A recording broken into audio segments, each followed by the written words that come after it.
Hello बच्चों, कैसे हैं आप लोग। क्वेश्चन नंबर 2 देखते हैं बेटा। एनसीईआरटी का क्वेश्चन नंबर 2 कह रहा है the work function of caesium metal 2.1 electron volt है और when the light of frequency इतनी is incident on the metal surface photo emission of the electron occur पाया जाता है। Maximum kinetic energy of the emitted electron की आपको find out करनी है। तो सुनिए, सबसे पहले कंसेप्ट समझ लीजिए कि आपको पता है कि जो ये मेटल है, जो भी मेटल है, यहाँ पे जो मेटल लिया गया है वो सीजियम का लिया गया है, सीजियम मेटल लिया गया है।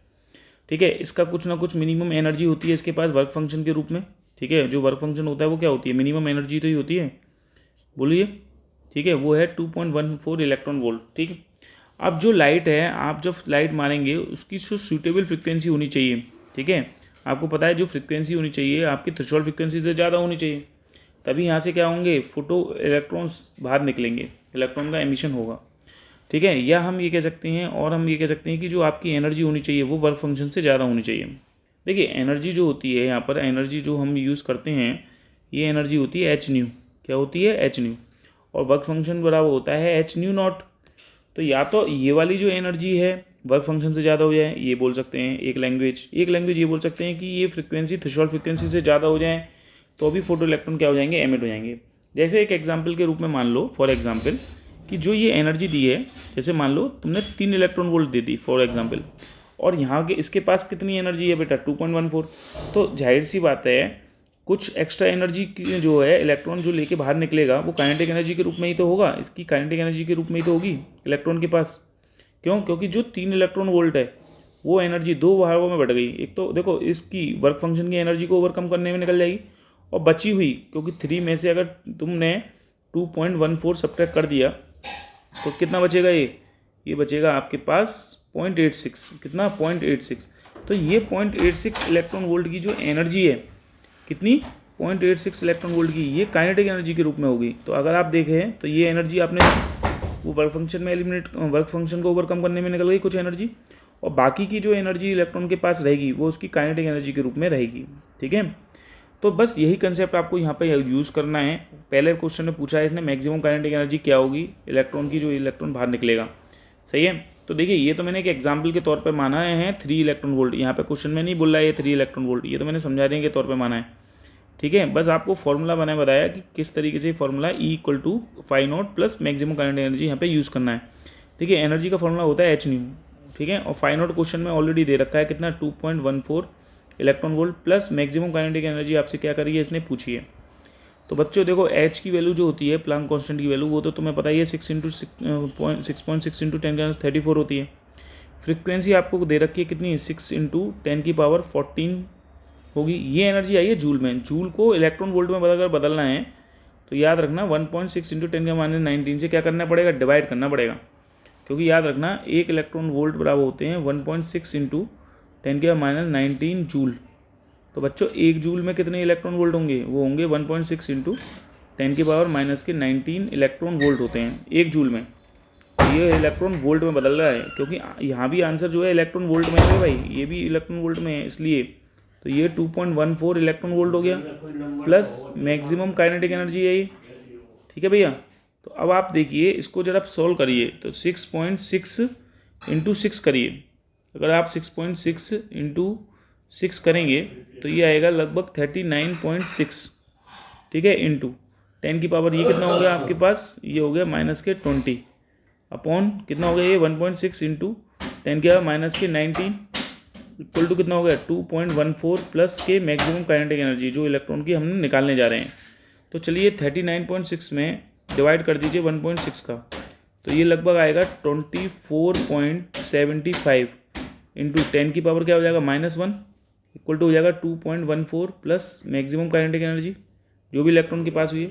अगर मैं इसमें डिवाइड मार दूँ 10 से तो ये बच्चों 2.475 आ जाएगा, इक्वल टू हो जाएगा 2.14 प्लस मैक्सिमम काइनेटिक एनर्जी।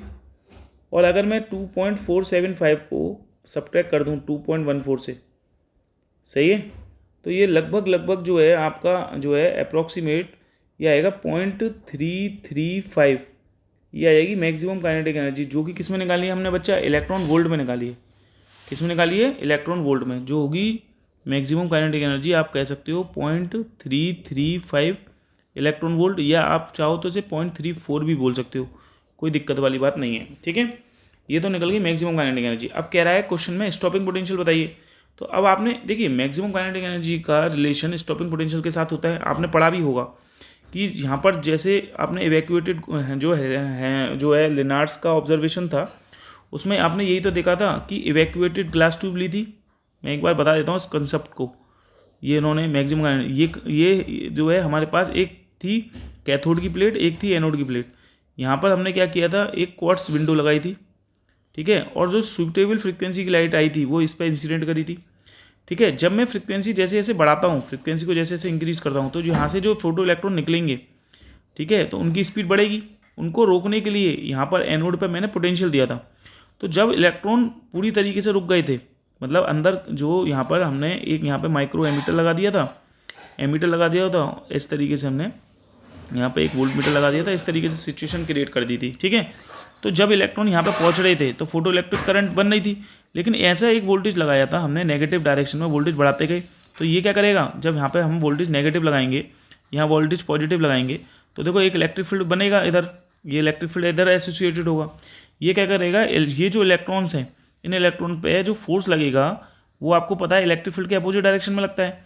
तो जैसे जैसे मैं पोटेंशियल नेगेटिव डायरेक्शन में बढ़ाता था, ठीक है, तो इन इलेक्ट्रॉनों पे ये वाला जो लगने वाला इलेक्ट्रिक फील्ड है ये बढ़ता जाता था, और उसकी वजह से लगने वाला फोर्स इलेक्ट्रिक फील्ड की वजह से इन इलेक्ट्रॉन पे ये बढ़ता जाता था। तो ये इलेक्ट्रॉन क्या करते थे, रिटार्ड करते थे, ठीक है, इनका रिटार्डेशन स्टार्ट हो जाता था।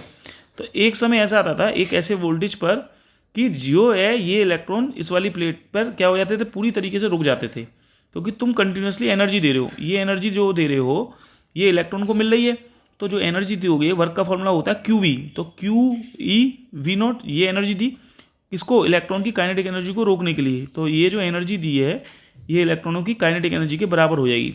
सही है नहीं सही है।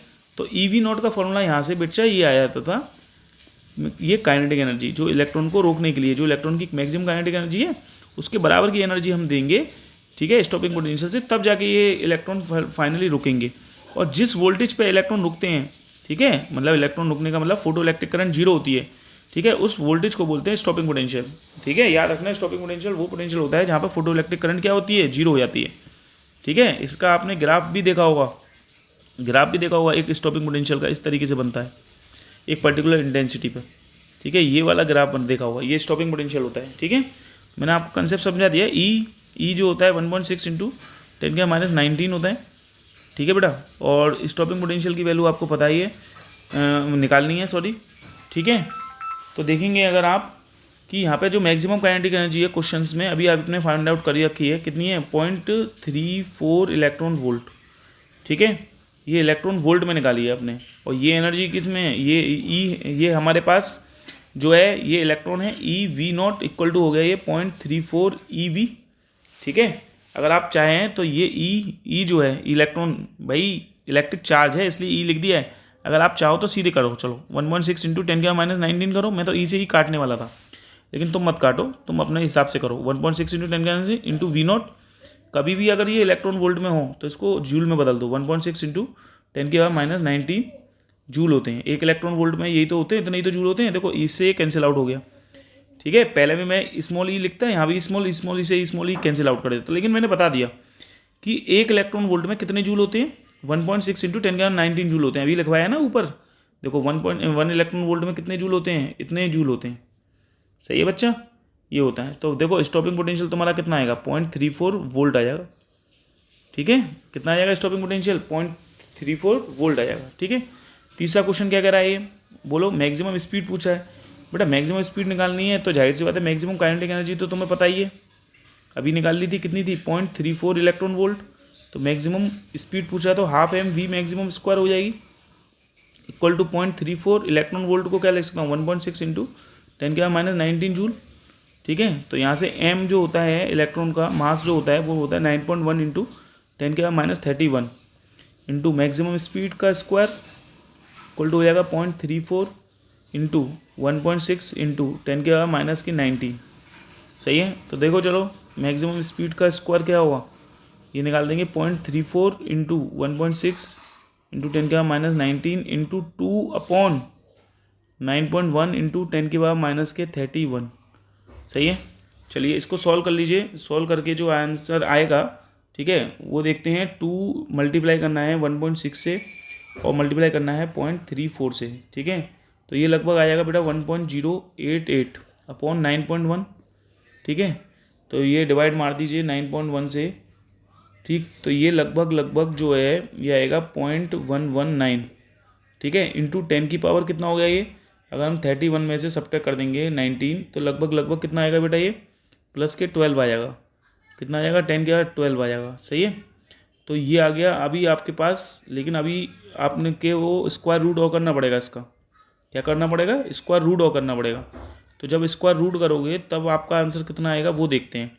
तो हम इसका अगर हम स्क्वायर रूट करें इस 0.119 को, देखो अगर हम 0.12 कह सकता हूँ मैं इसे, ठीक है, 0.12 कह सकता हूँ, कोई प्रॉब्लम नहीं है। इंटू कितना हो गया 10 की पावर 12, ठीक। अगर हम इसे सॉल्व करेंगे ना मेरे भाई, इसको अगर हम सॉल्व करते हैं, पूरे को सॉल्व करते हैं, तो लगभग स्पीड जो आएगी वो 344 किलोमीटर पर सेकंड आ रही है। आप चेक कर लेना, ठीक है। क्योंकि स्क्वायर रूट अगर आप करते हैं, आपको मैं बता ही देता हूँ, जब स्क्वायर रूट करेंगे 0.12 का, ठीक है, तो ये आएगी 0.3464। देखिए इसका स्क्वायर रूट करेंगे, अगर हम 0.12 का स्क्वायर रूट करेंगे, क्योंकि इसको मैंने 0.12 लिख दिया है, कोई दिक्कत वाली बात नहीं है, इंटू 10 के बाद 12 रहने दिया है। तो जब इसका स्क्वायर रूट करेंगे तो ये आएगी 0.3464 इंटू 10 की पावर 12 मीटर, और 10 के बाद 12 का स्क्वायर रूट करेंगे तो कितना आएगा, 10 के बाद 6 इंटू 10 के बाद 6। भाई इसका भी तो स्क्वायर रूट होगा, तो स्क्वायर रूट करेंगे तो 10 के बाद 6 ही तो आएगा। तो ये जो स्पीड आएगी ये आएगी 346 इंटू हो जाएगा 10 के बाद 3 मीटर पर सेकंड। तो इसको लिख सकता हूँ मैं 346 किलोमीटर पर सेकंड बोल सकता हूँ उसको स्पीड, ठीक है बेटा। ये इसका आंसर आएगा। क्लियर है? आई होप आपको समझ में आया होगा। बहुत ही सिंपल क्वेश्चन था, ठीक है, इस कंसेप्ट पे बेस्ड। ठीक है, थैंक यू।